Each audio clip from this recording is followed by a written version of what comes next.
Airbnb announced Experiences. And I swear they did this already. And I swear it didn't work. And I swear they're doing it again. They did. However, here's what's different now, because they know where you're staying and they know what dates you're going to be there. If, for instance, I'm going to Austin in June and I want to get a pedicure, I can actually have the nail person come to my rental and do my pedicure at the house. Guys, how big do you think that market is? I think the market is tiny and these businesses are barely hanging on. Hold on. I ran the numbers. Brian Chesky is saying like our goal at Airbnb right now is to find our next $1 billion business appendage to put onto the core service. Brian Chesky, if he had balls, they'd do a partnership with OnlyFans and they'd crush it. If they just were like, find a local prostitute, that would be easily $1 billion, right? Like, but they don't have balls because he's not really in founder mode.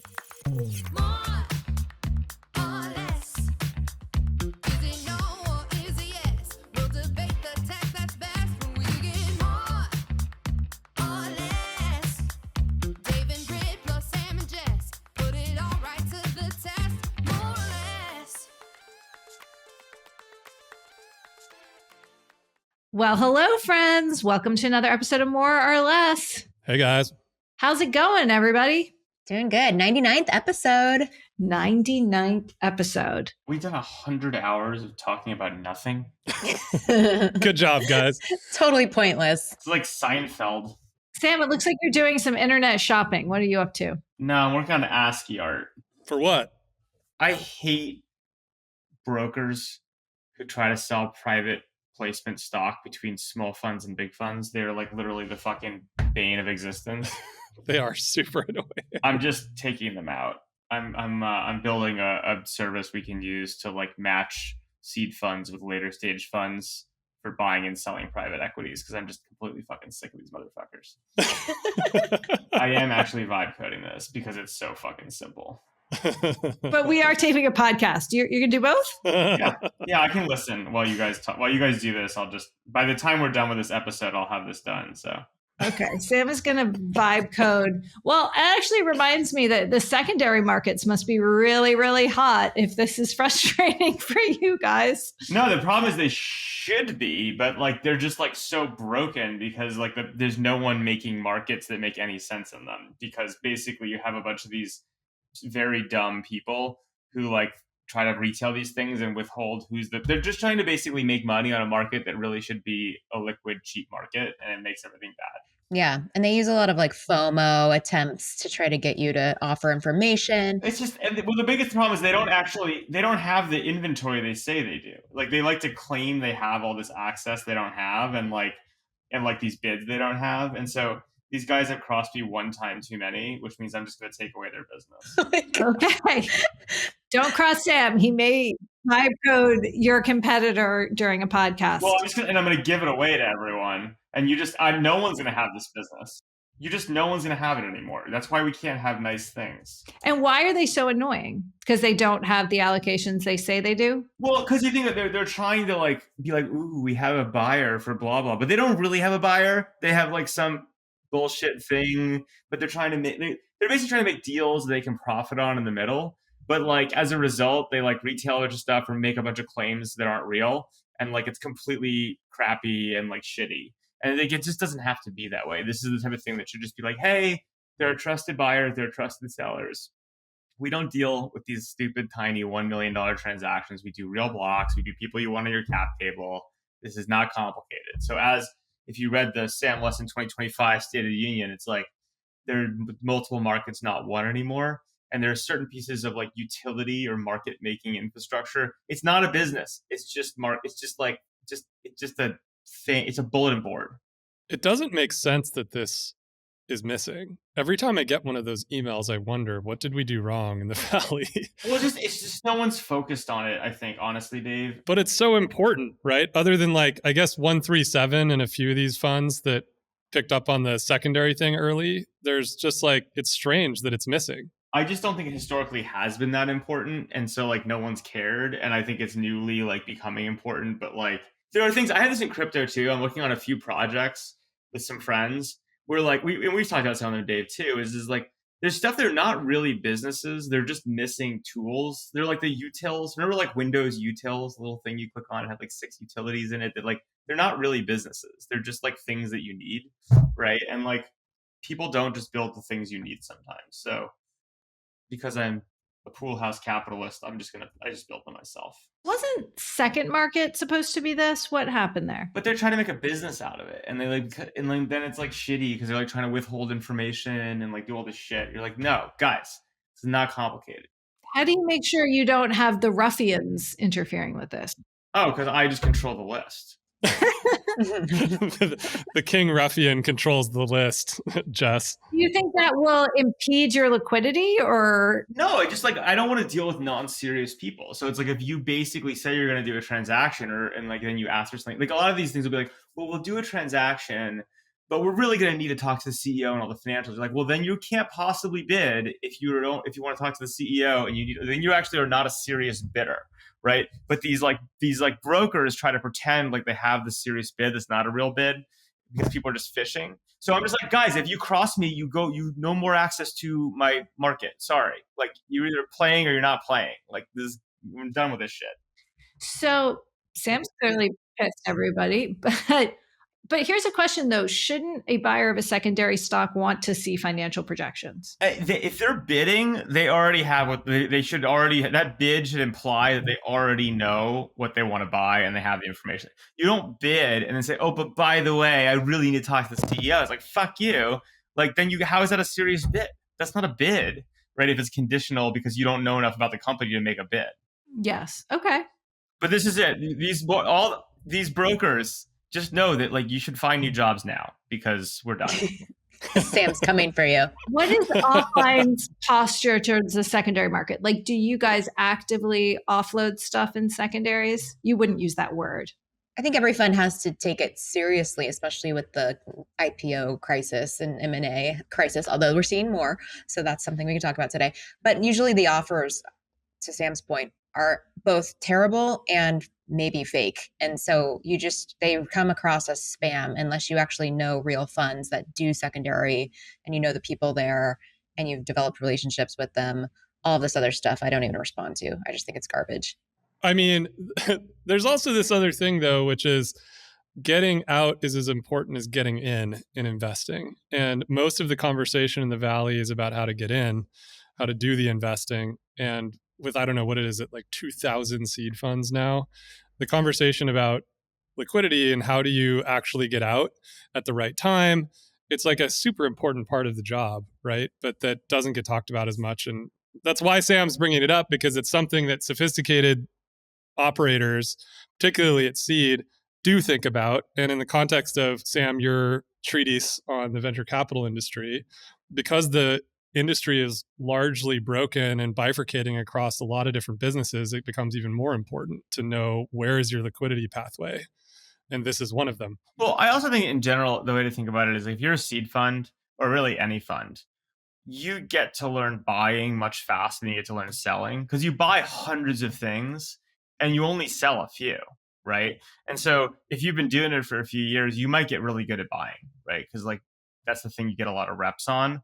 But then selling, which is actually just as important in a lot of cases, unless you're just, playing some game of AUM bullshit, right? And paper marks.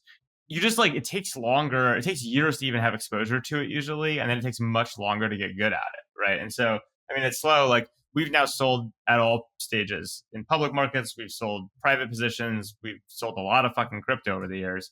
Like we're finally at our starting to care about and get good at selling. But that's a lagging thing. And fewer reps means it takes longer to figure out. And I think that's partially why the market's so broken, is because the market for buying, lots of people play and there's lots of reps to get good. Whereas the market for selling, I mean, for years, it was just hold for the IPO for your winners, never sell anything, don't sell Facebook. And that's all that matters. But that's a load of horseshit. Well, to your point, Sam, there also just wasn't infrastructure other than people emailing each other. Well, that's still basically what there is. But these brokers better find new jobs. That's where I am in my anger curve. The secondary market in general is more alive, right? Like there are secondary transactions going across almost every A, B, C, D, E, F, G round. And as an investor, you can participate. Like I often, as a seed investor, always ask the question, if the founder is selling, should I be selling? Right? That's like my framework for how to think about this is I look at the founder. Like if the founder is selling into this round, I should think about selling into the round because they know the most information. You mean as a current investor? Yeah. Not as an outsider. What is the earliest round secondary that you've heard of, right? Are you guys hearing about like Series A secondary? Oh, definitely. It's been happening earlier than that for 5 years. I heard about a seed. The founder wants out in the seed. Oh, yeah. For big name founders, that's like a thing. This has become normalized very early, but like this was 5 years ago. How do you feel like normalized by a big name founder cashing out in their seed? Depends how much and if they have money. I mean, like, I think the story of, hey, I'm a founder, I literally have no money, like, and I want to send my kids to private school and I'm going to be in this for 20 years. And so I need a few $1,000,000 doesn't stress me out. But if they're already rich. What if they sold in a secondary round at a company worth, say, $100 billion previously? Well, that's not a thing. No, and then they left and did a company and... That's later stage though, right, Jess? No, she's saying an earlier. No, I'm saying this is a person a founder who's probably quite wealthy because they've worked at places that probably made them quite wealthy, are striking out on their own and cashing out in the seed.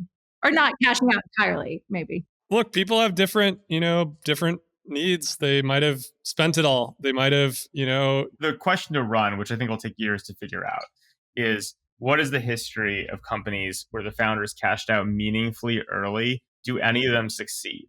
My bet is they don't. What does meaningful mean? Well, that's the question. I mean, I don't have a problem with some founder taking a few $1,000,000 of walking around money, but like if they like tens of millions, hundreds of millions of dollars early, like the history of those to date, like what was that stupid COVID era like collaboration platform that got all hot and the guy took a ton of money out of? Oh, the event platform, right? Like, I can't remember, but they were Hoppin. Like there's that one. There's a robotics company somebody's talking about recently where like the CEO took out its secondary dramatically more than the current public market cap of the company. I mean, Figure? I don't remember which one that one is, but the history of these things is like pretty bad, right? To Dave's point, which is like the person with the most information is cashing out, you cash out. I think there are exceptions, and the exceptions usually are either, look, again, you want to send your kids to private school, I get that. The other thing I say in like it's going to be a long haul. The other thing I do actually does happen sometimes, which is usually a very bad signal, but does happen, is you have way more demand from investors you really want than you can fit reasonably into the company.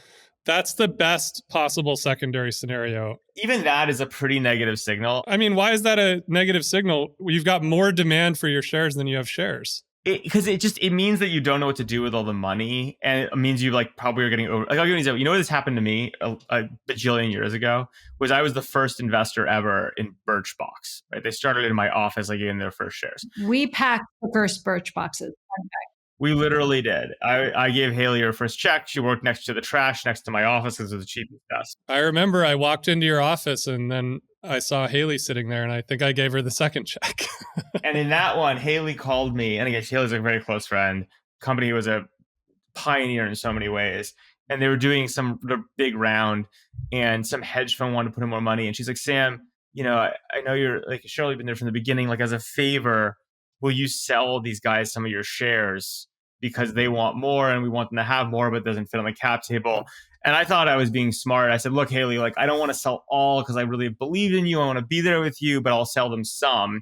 So I took a few $1,000,000 out of that because of this company that really wanted to value it. Turns out that company went to zero, right? So I should have just sold them all, right? And it's just because like when things get that hot, there's usually something wrong. Is that true? I mean, Sam, I liked the thing that you said earlier, though, that it's an interesting signal that they don't have anywhere to put the money. Like I saw last week, Apple did another $100 billion buyback. And it's like a very similar thing where the company is effectively saying like, I don't know what to do with this capital in order to innovate. And so instead, I'm just going to like send it back out the door to the investors. Is that what you're saying? Well, that's a whole other story that comes with public companies, which is what is the negative signal if you can't use the money, right? Whether you use a buyback or a dividend, and how dividends have historically been a very negative signal in tech companies because it means that they have nowhere to put the money and you're supposed to always put more money to work. I understand, but I guess I thought that was the same thing you were trying to say here, that like if a founder chooses to take the money off the table instead of putting the money into the company, it's kind of the same signal. Like they don't know where to innovate with the capital. Well, I think that does for sure happen with startups, but I'd actually argue usually when companies are getting offered that much money to the point that like you literally can't up the price reasonably and you have nowhere to put it, and you're like, I don't even think this is responsible to take, that's usually a sign of a massively overhyped company that's going to crash and burn, right? Not always. So what should you do instead? Raise the price until the marginal utility curve hits the price? I don't know. I mean, it's also like this whole thing. Sometimes founders have this thing where like they want all these fancy investors on the cap table, but they can't fit them and they can't make decisions because they don't have balls. So they end up like trying to like fit 6 fancy investors in space for only one, and it's just a negative leadership signal that you can't make decisions and like you're not a good leader. I don't know. Look, I hear what you're saying, but I'm gonna push back and say that if a company is executing so well that there's large demand for its shares, you might be right that they might be a hype generator, somebody who's very good at marketing, and so they're generating too much hype, and that's creating the demand for the shares. But if the company's actually executed quite well and the business is doing well and there's a lot of demand for their shares, like that's a great thing. They did a good job. You don't have to give investors the allocation that they want, though. If their participation is contingent on hitting a number, like if it's a really good company, you'll take what you can get, right? And I don't think there's a problem with having 6 big name people on your cap table. It usually doesn't work out well. Like literally, how many startups have a bunch of angel investors with big names in their cap table? The angels don't matter. Those are tiny. I'm talking about real firms. Okay, firms. I thought you were talking about angels. No, angels are irrelevant. They're just like tiny little baby checks. Who cares about them? You don't want 8 venture capitalists on your board that are all big swinging dicks and think that they're in charge. Like that's like bad news. And you want people who can make decisions generally. There are always exceptions, right? But like that's generally bad. Now again, these are just patterns. It doesn't mean they're right. It doesn't mean there aren't exceptions to it. But I don't know. I think that the interesting thing to look back on in 10 years will be all these huge secondaries. Like, what is the correlation? Not causation necessarily, but correlation between people taking big ass early secondaries as founders and outcomes. Yeah, we'll run it. Just to wrap up the VC liquidity conversation, Corey at The Information got General Atlantic's returns this week, which really just show how imperiled growth stage tech investing is. What was the net of that? The net was that from the 2 funds it raised in 19 and 21, it has only returned 7% of the capital. Look, can I just say, I think General Atlantic is one of the best fund names. Aren't you kind of biased? Like, it's just like it's like, what do we do? It's like, we generally do the Atlantic. It's like, it's the same thing with like, it's now TPG, but Texas Pacific. It's also just a great name for a fund. Rest in peace, David Bonderman. You just like appending oceans into your names, Sam? So what oceans are up for grabs? The Gulf of America? Yeah. Gulf of America Investment Co. would be an amazing fund name. General Arctic is pretty good too. Okay, well, we might be at the point where people are picking funds by the names, but big problems in VC. Sam, I want to mention a point you raised to me this week that I thought was very smart, which is one of the reasons crypto is so hot right now is it's liquid. So in this era of scarce and scant returns, you can buy and sell crypto and bet on crypto. And I thought that was a really interesting point. And we've had a lot of coverage about Jane Street and, really large investors doing more and more. And it makes total sense. So another tailwind for crypto. I think Consensus is happening this week. Yeah, right now this week, Jared is there. A bunch of the Trumpians are there. So there's some rumor mill that there might be some announcements coming this week, but we'll see. Oh, more crypto announcements. Okay. So we have a lot cooking in venture. Guys, this was a week that really brought me back many, many years ago. And you know why? Because I was looking at Airbnb announcing its new product, and I swear they've done this before. I had total déjà vu. So Airbnb announced experiences. So like, not only can you book your Airbnb, you can book your yoga teacher and your chef and all these things. And I swear they did this already. And I swear it didn't work. And I swear they're doing it again. Did anyone else have this reaction? That's because they did do it before. They did. However, they have experiences and services, and they're different. Which are the same freaking thing, right? Like if I go wander the woods on a cowboy ride, I'm getting the service of a wrangler and the experience of the cowboy ride. Here's what's different. Now, because they know where you're staying and they know what dates you're going to be there. If, for instance, I'm going to Austin in June and I want to get a pedicure, I can actually have the nail person come to my rental and do my pedicure at the house. Or I can have my private chef come cook barbecue at the house. This sounds like a prostitution market disguised as nails. No, this is actually like what Yelp kind of does some of this. There are a lot of independent services that do like glam squad and like all of these different services that do these things, and home training. Guys, how big do you think that market is? I think the market is tiny. And I know this because I use Glam Squad when I travel, and I make a habit about grilling them about the size of these markets. And these businesses are barely hanging on. Hold on. I ran the numbers. And Brian Chesky is saying like our goal at Airbnb right now is to do like find our next $1 billion, business appendage to put onto the core service. Appendage. I'm making that word up. But right now they're on like they do like 11 billion, right? They do like 11 billion. So like what's the next billion? How are they going to get the next billion? And actually, like if you do assume that 10% of guests buy some sort of service. But they're saying this is separated from the guest experience. If Brian Chesky had balls, they'd do a partnership with OnlyFans and they'd crush it. If they just were like, find a local prostitute, that would be easily $1 billion, right? Like, but they don't have balls because he's not really in founder mode. It's like, this is an easy market. This is not complicated. It's like when you travel somewhere and if you want to add $1 billion in GMV, you know where the OnlyFans people are. You know where the hotels are. Yeah, it's a little bit counter to the Airbnb brand, Sam. But again, this was just such a wonderful hypothesis, like 5 to 6 years ago. And then it was a total disaster. And Or experiences. I'm more into the services, I have to say. Brett, they're the same. Well, yeah. Is OnlyFans an experience or a service, Brett? You tell me, Sam.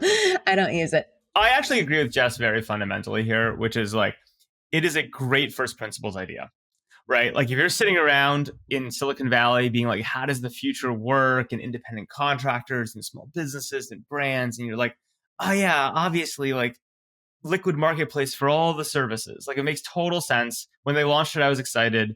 And for what it's worth, I actually think that this, in general, the service marketplace makes a ton of sense for creators. So for instance, if you are like an important creator, you are like some fitness IG influencer person, and you live somewhere and you're like, I want to make more money, saying that, well, my business is courses, my business is subscription, my business is live events. By the way, I might host trips, right? Saying, hey, I'm going to take a trip to Tuscany with some fitness influencer for yoga, and you sell it as a package deal. Like that there's a whole bunch of businesses to build there, but it feels more Shopify-y to me, right? Where like the value is based around the identity and the brand and the person, and the influencer is the unit of value.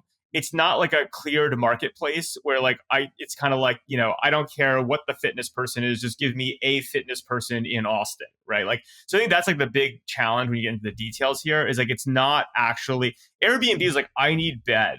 And like most of the beds are the same, right? And you're like, whatever. It's like a marketplace. There's a scale to it. It's like bound. This is much more like, yes, people should be able to build these businesses, but they're the tip of the spear, the brand and the identity, not just like. I think that the creator thing is totally right. I think you could charge more for that. And that could be on the platform. And I'm sure it will be, by the way. Like Airbnb has a history of doing big brand and creator partnerships. I think Megan Thee Stallion was in the audience for this announcement. And actually, yeah, there are some creators that will do experiences with you on this platform so far. But I think that if they can I think their goal here is sort of like take Yelp market share. Like once they have ratings and reviews, like when I go to a new city and I need to get my nails done, I look up the local like nail salon on Google Maps or Yelp and who has the most stars, and I just like go there. Yelp is a $2 billion company. Yeah, small. Airbnb's trying to make a billion. Airbnb is not give me a bed; it's give me a quality, safe bed. But it doesn't do that. Look, I understand, Sam, but that's their whole thing, right? Their thing is like, we authenticate identity. We have all these reviews and we've done all this work on fraud. And so we think we can extend that into the services marketplace. Like, that's the bet here, right? I'm not saying that you can disagree with the bet, but that's what they're saying that they're doing. It's a classic identity, we're going to extend our strong identity over into this new market. I have disagreements about this on business strategy, but I'll say that next. Guys, I just typed in experiences in Hillsborough for now, and I got no matches. You live in Hillsborough, Sam. That's definitely not on the launch roadmap. No matches. Maybe you should move to a real city. I mean, how can they not give me a fucking radius of like 10 miles and find me an experience? Come on. Like, you can't give me no matches. Maybe they'll do an integration with Waymo and then they can get you to these places faster. Guys, the Waymos. Oh, we don't have to go off on that now. Dave, okay, what's your business beef with the strategy? I mean, I think that trying to become Yelp with like services logistics, these kinds of things, it's like a reasonable idea. Like Sam said, I get where they're coming from a first principles perspective. I was actually a big investor in the Airbnb IPO. I believed in, the team. And as I've watched the execution over the last 5 years, the competitor, they have a very distinct and serious competitor in booking.com. Booking's crushing it. And my view is always like, when will Airbnb take its role as the travel operating system super seriously and go completely horizontally across every single part of the travel stack, right? Like, when you start your journey to travel, like, you've got to book tickets, you need cars, you need hotels. To Sam's point, you need experiences. There's like this entire operating system that needs to exist in this zone. And they've kind of always stayed very wedged into the vacation rentals only. And if you looked at Booking's execution across the same time period, they were picking up every single piece of the stack, right? Like, you can go and interact with all of their assets across every piece of the travel value chain. They are picking up pieces of it, margins of it. And so if you look at the actual performance of the two businesses over the same time period, I'll pull up the chart here. You've got Airbnb effectively sideways since IPO. Down because of inflation. Yes, effectively sideways or down.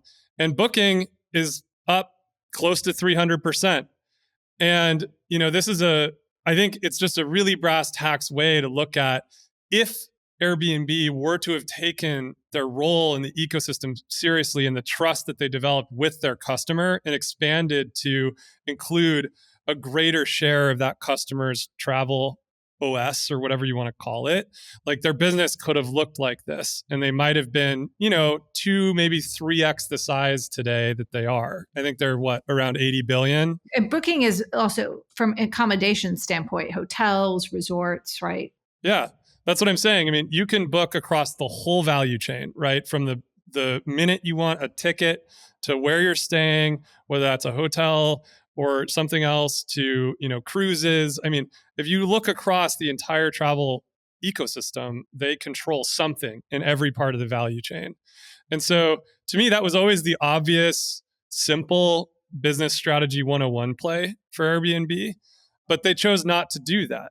So can I give an analogy, Dave? And this is among, obviously, people that individually I would say I respect a lot and I consider friends. But I'd say that Airbnb is very similar to Dropbox in bookings to Box.net. Interesting. Hadn't thought of that. I like how you still call it Box.net, by the way. That's what it is, isn't it? Just Box. Whatever. It's Box.net. So here's the thing.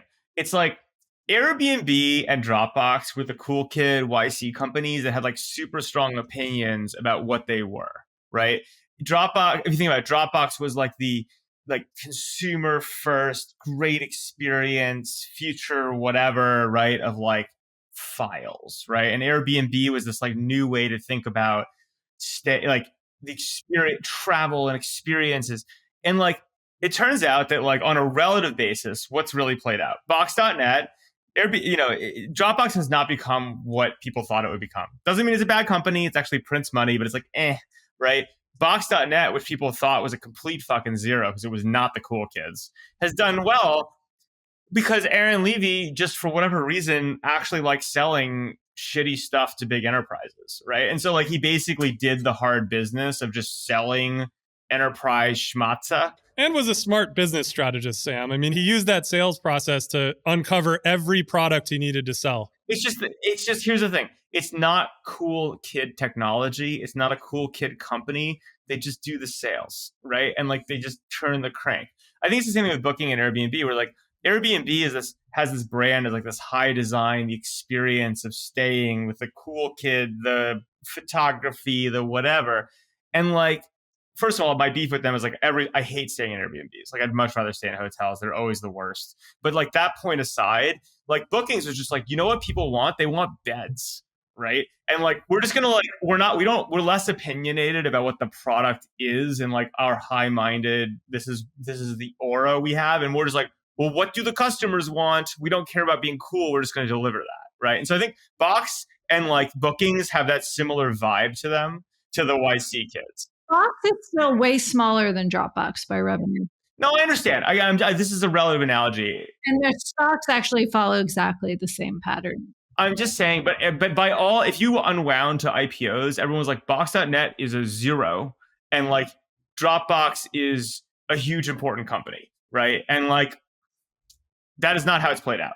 The other thing that Booking.com has done, by the way, I love that we still call it .com, is they've done a shitload of acquisitions, which Airbnb I don't think has done, and for like a lot of money. Like over the last 10 years, they've acquired over 10 things, like one a year, including things like Kayak, 1.8 billion, OpenTable, 2.6 billion, Get a Room, 1.2 billion, cheapflights.com for 550 million. They own Expedia, don't they? I love it. It's just schmatza. It's just business.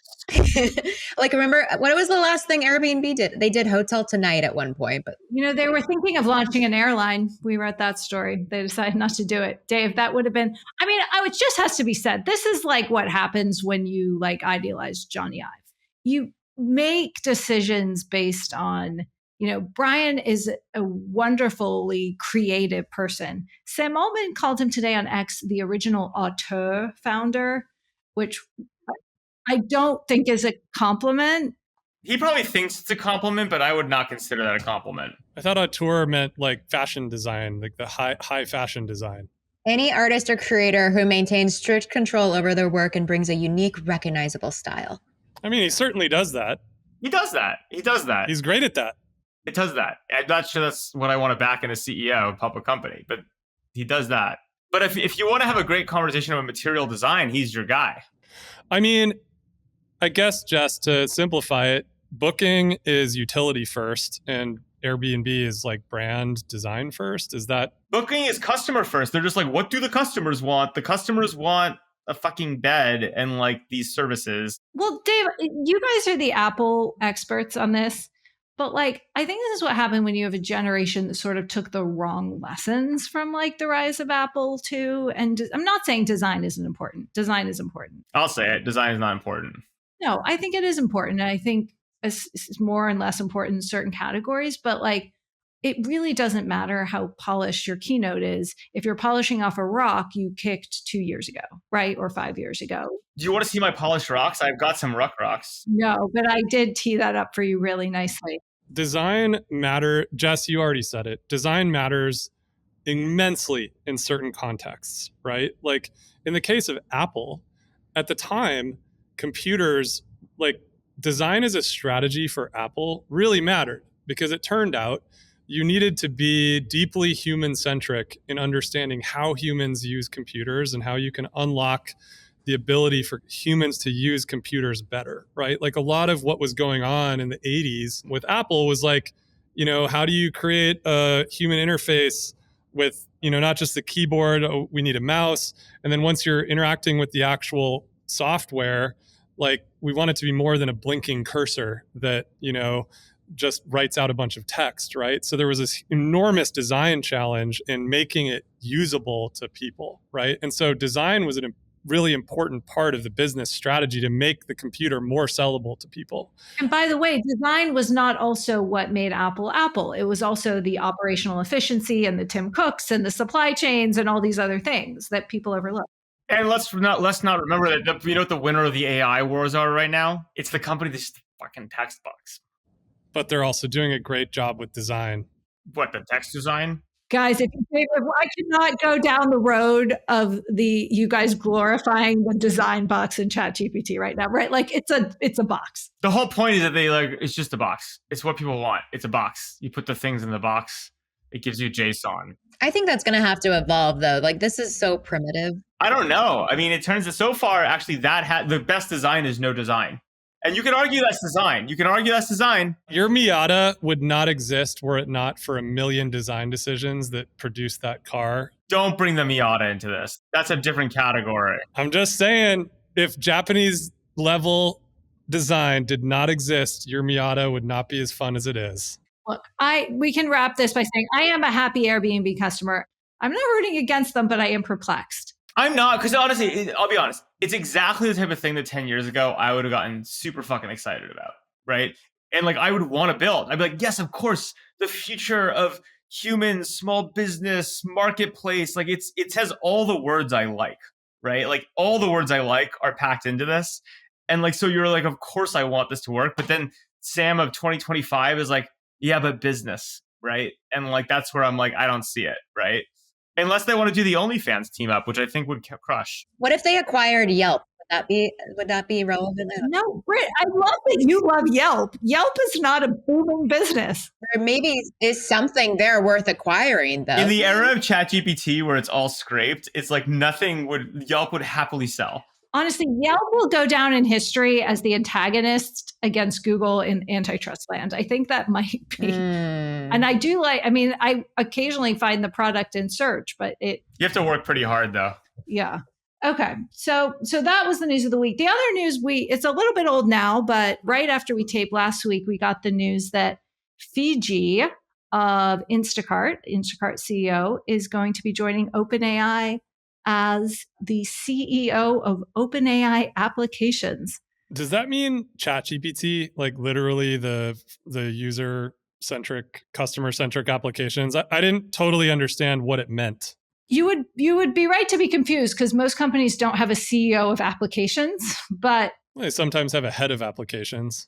Right. Do you think that she asked for the title of CEO? Or do you think that was offered? That's kind of the job she did at Meta, right? Like she was the head of one of the Meta applications, right? So to go from CEO of Instacart, she needs to be CEO. I think she would probably want a lateral move. Yeah. Well, apparently not only can these AI companies mint money or they can't mint it, they can find it. They can also create a lot of titles. But no, Altman's essentially, his view is he's dividing OpenAI into probably over the long term, 3 major companies. One, he views as the internet businesses, which Fiji will run, but she'll also run the operations stuff like legal and money making and marketing, finance.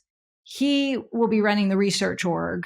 And for now, the infrastructure org, but maybe that will change over time. And we're just done with the nonprofit side of this whole story. Yeah, I think we've given up on the nonprofit. You know what's amazing? Like there are so many quotes of them saying like, we have to transition away from this structure or we cannot survive. And now they're like, no, we got it. We're good, guys. Look, I think it's a way better job for Fiji. So congrats, Fiji, on a much better job.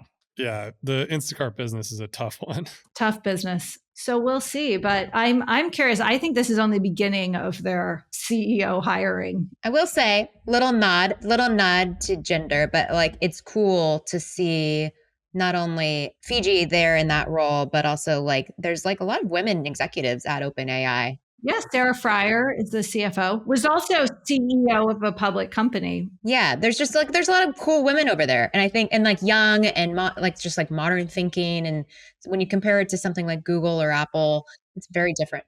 Also, congrats to France. Fiji is probably the most famous French person in technology. Like a big moment for the whole country. Good job, France. What did you guys, we're going to end by rapid firing through the news, which probably we should have started with, but hey, there's nothing traditional about this. Did you guys see the big sojourn to the Middle East, the tech exec exodus? No, I missed it. What happened? Are you joking? I'm kidding. I just gotta say the balls on Yemen. Yeah, they renamed Saudi Aramco like some AI company, didn't they? Human or something? Do they have a new CEO? Yeah, I don't think I think they're slightly different. They do, and in that we had it a minute, but we didn't get it out fast enough. But Human is their giant AI arm, right? That will sooner or later subsume the energy company. yes, it's humane, which gave me a real chuckle. But it's a totally different spelling, right? Isn't it HUMIN or something? Yeah, but it's pronounced humane, which you're still talking about that AI company, Humane. I mean, They should buy Philip Morris while they're at it. There can be a CEO of Philip Morris that reports to Humane. are you guys still using your rabbits? What's a rabbit? Remember that AI device, the rabbit? Oh, I don't know if we got that one. I remember. Yeah. This was in the same era as early Humane days, Dave. Speaking of 100 episodes, the grand ideas that have risen and fallen. Can we use AI to showcase all the different ideas and where we were right and wrong over the last 100 episodes? Sure. Yeah. As long as it says that we look smart, we can do anything. Sam will vibe code it next episode. I mean, guys, go to pi-bb.com. That's the private institutional bulletin board. It's live. Oh, God. Sam, what's the latest thinking on Trump continuing to pull funds from Harvard? Any insights? Yeah, Sam, give us the update. I'm a contrarian. I'd say I'm an optimist right now on what's going on at Harvard, which is I think that the irony is that by Trump being so over the top in attacking Harvard, it's given the Harvard leadership the ability to very publicly push back on Trump, which then weirdly creates operating leverage for them to actually do what they want, because the faculty's like, oh wow, look at our leadership pushing back. That's so great. Let's get behind them. But what happens, Sam? I mean, if the big beautiful tax bill goes through. Well, the big beautiful tax bill is scary. That's what I'm saying. If the tax bill goes through, which has a provision in it that will enable the president and the president alone to strip nonprofit status from any institution in America. I first of all, my sense is that what will happen with that is that's going to end up in a gajillion years of litigation. And I doubt that actually ever really happens the way it's framed, but it's an interesting story. In the most extreme case, let's pretend that actually did happen. I don't think it will. I think it'll be a ton of litigation, but whatever. The irony, Dave, is it's probably not good for Silicon Valley when it comes to these institutions, because what you want to do is not have profits for long periods of time if you're going to have to pay taxes on them. You want long duration assets, which it turns out that things like private investing in tech companies is what you want, right? Versus hedge funds, which get fucked by this because you have profits every year. So I don't think it's going to happen. I think there's going to be years of litigation. But what if it does? Even if it does, it's fine. I mean, it's annoying. But if you really stripped Harvard of if you said, hey, Harvard, you have to pay 20% tax on your upside, your endowment obviously has less bang for its buck in growth. For what it's worth, I don't actually, from a first principles perspective, think this is necessarily wrong.